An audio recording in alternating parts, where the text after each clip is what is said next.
আমরা চাচ্ছি যে সারা পৃথিবীতে আমের ডিমান্ড রয়েছে এবং আপনারা জানেন আমাদের বাংলাদেশের যে আম অত্যন্ত সুস্বাদু এবং এটা সারা পৃথিবীতে এটার যথেষ্ট চাহিদা রয়েছে। তো সেটাকে আমরা কাজে লাগানোর জন্য চেষ্টা করছি। আমাদের মাননীয় প্রধান উপদেষ্টা স্যার যখন চায়নাতে গিয়েছেন, আগে থেকে প্রাথমিক আলোচনা চলছিল, কিন্তু এটা অনেকটা গতি পেয়েছে এবং স্যারের নির্দেশনায় এখন আমরা যে কার্যক্রমটা হাতে নিয়েছি, আগামী 28 তারিখ চায়নাতে প্রথমবারের মতো 28শে মে আমাদের চায়নাতে প্রথমবারের মতো আম যাবে।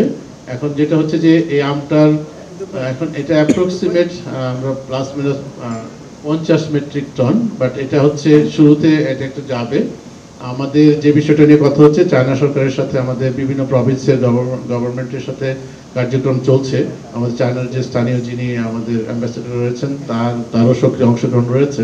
তো আমরা যেটা চাচ্ছি যে এটার আস্তে আস্তে এটাকে কীভাবে বাড়ানো যায় এবং সেটা ব্যাপক একটা ডিমান্ড হয়তো সম্ভব রয়েছে। এবং যেসব এছাড়াও অন্যান্য যে দেশগুলোতে আমের যেই সরবরাহ হয়, আমাদের দেশ থেকে রপ্তানি হয়, সেই সব দেশগুলোর রপ্তানি কীভাবে আরও বাড়ানো যায় এবং নতুন নতুন বাজার কীভাবে পাওয়া যায় সেটা নিয়ে আমরা কার্যক্রম বিভিন্নভাবে হাতে নিয়েছি, বিভিন্ন প্রকল্পের মাধ্যমে, এবং আমাদের বিভিন্ন উদ্যোগ রয়েছে। আমরা যেটা চাচ্ছি, স্যার আজকে আমাদেরকে নির্দেশনা দিয়েছেন যে আমাদের কান্ট্রি স্পেসিফিক নিড এবং ডিমান্ডটাকে আমরা এক্সপ্লোর করে সেটাকে কীভাবে আমরা মার্কেটটাকে ধরতে পারি এবং সেই মার্কেটে কীভাবে আমরা নতুন করে আরও নতুন উদ্যমে যেতে পারি সেটা নিয়ে আমরা কাজ করব। আমরা আম নিয়ে একটা বড় রকমের উদ্যোগ আমাদের কৃষি মন্ত্রণালয় থেকে নেওয়া হচ্ছে এবং এটা খুব শীঘ্রই হয়তো এটা আরও দৃশ্যমান হবে।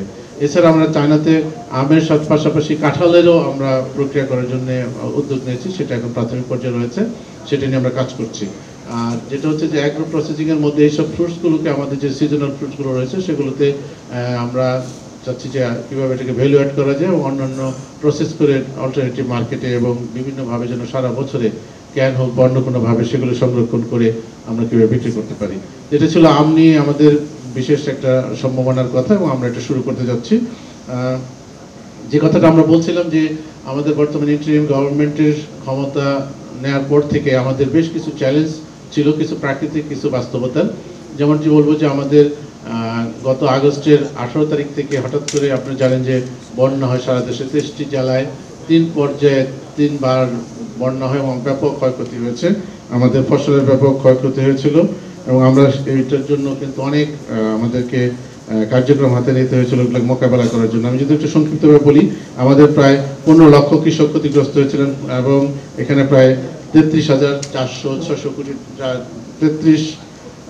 3,34,600 কোটি টাকার আর্থিক ক্ষতি হয়েছে এবং আমাদের ফসলের উৎপাদনের ক্ষতি হয়েছিল 9,86,214 মেট্রিক টন এবং এটা যা টোটাল ওই সময়ের ফসলের প্রায় 15%। এইটাকে আসলে হঠাৎ করে এটা হওয়াতে আমরা প্রস্তুত ছিলাম না। তারপর আমরা বিভিন্নভাবে প্রণোদনা এবং সরকারি উদ্যোগ নিয়ে কৃষি মন্ত্রণালয় থেকে সেটাকে পোষণের চেষ্টা করা হয়েছে, বিভিন্ন জায়গা থেকে বীজ এনে এবং নতুন করে আবার যেহেতু একটু শেষ পর্যায়ে যেগুলো ছিল সেখানে আমরা নতুন বীজ দিয়ে আমরা সেটা প্রতিস্থাপন করার চেষ্টা করেছি। যেখানে ছিল না সেখানে আমরা কৃষক যারা ছিলেন তাদেরকে বিভিন্ন উঠানোত্তর যেগুলোকে আমরা বলি অথবা আগাম শীতকালীন প্রণোদনা দিয়ে তাদেরকে সেটা করার চেষ্টা করা হয়েছে। পরবর্তীতে আপনারা জানেন যে আমাদের এখন বড় মৌসুমে এবং পরবর্তীতে যে অন্যান্য ফসলগুলো হয়েছে, 7 বছরের আগে আমাদের আলু এবং পেঁয়াজের একটা বড় রকমের সংকট বা কম ফসল হওয়ার কারণে আলু এবং পেঁয়াজের দাম বেড়ে গিয়েছিল এবং এক পর্যায়ে কিন্তু আমরা মাননীয় প্রধান উপদেষ্টার নির্দেশনায় আমরা যেটা কৃষি মন্ত্রণালয় থেকে আমরা ওএমএস আমরা প্রথমবারের মতো বাংলাদেশে আমরা করেছিলাম, সবজি বিক্রি করছিলাম ট্রাকে, 50টা ট্রাকে করে আমরা দেশের বিভিন্ন জায়গায় 3টা জেলা শহরের মেট্রোপলিটন শহরে আমরা সেটা করেছি। যদিও সংখ্যাটা কম কিন্তু ওটা কিন্তু একটা ইফেক্ট ছিল, আপনারা দেখেছেন, আপনার বিভিন্ন পত্রপত্রিকা সেটা আপনাদের প্রতিবেদন থেকে জানা গেছে। এবং তখন কিন্তু এই মধ্যস্বত্বভোগীরা তারা অনেকখানি, যেহেতু সরকার ইন্টারভেনশন ছিল তখন তার দামটা কিন্তু অল্প সময়ের মধ্যে চলে এসেছিল। তারপরে যে জিনিসটা এসছে আমাদের, আমরা এই উৎপাদন যে এবার ব্যাপক উৎপাদন হয়েছে এবং আমাদের এবার শাকসবজি, আবার জানেন যে স্মরণকালে আমার মনে হয় যে এবার রমজানে প্লাস অন্যান্য সময় শাকসবজির যেই দাম ছিল বাজারে সেটা সবচেয়ে সহনীয় এবং খুব কম দাম ছিল। এটার একটা নেগেটিভ ইফেক্ট আমরা দেখেছি, যেটা নিয়ে আমরা কাজ করছি, যে উৎপাদন বেশি হওয়ার কারণে অনেক সময় আমাদের কৃষক ভাইরা অনেক সময় মূল্যটা সেভাবে পান নাই এবং এটা একটা চ্যালেঞ্জ ছিল। সামনে সেটাকে কীভাবে আমরা অ্যাডজাস্ট করতে পারি, ভোক্তাদের যাতে আমরা সহনীয় মূল্যে আমরা ফসল সরবরাহ করা যায় এবং আমাদের কৃষকরা যারা উৎপাদন করেন তাদের মধ্যে যেন একটা উৎপাদনের যে ব্যালেন্স সেটার জন্য হয়, সেটার জন্য আমরা কাজ করছি কৃষি মন্ত্রণালয় থেকে। সেটার জন্য আমাদের বেশ কিছু কার্যক্রম হাতে নিয়েছি আমরা, সেটা আশা করি সামনে এগুলোকে আমরা প্রপারলি অ্যাড্রেস করতে পারবো।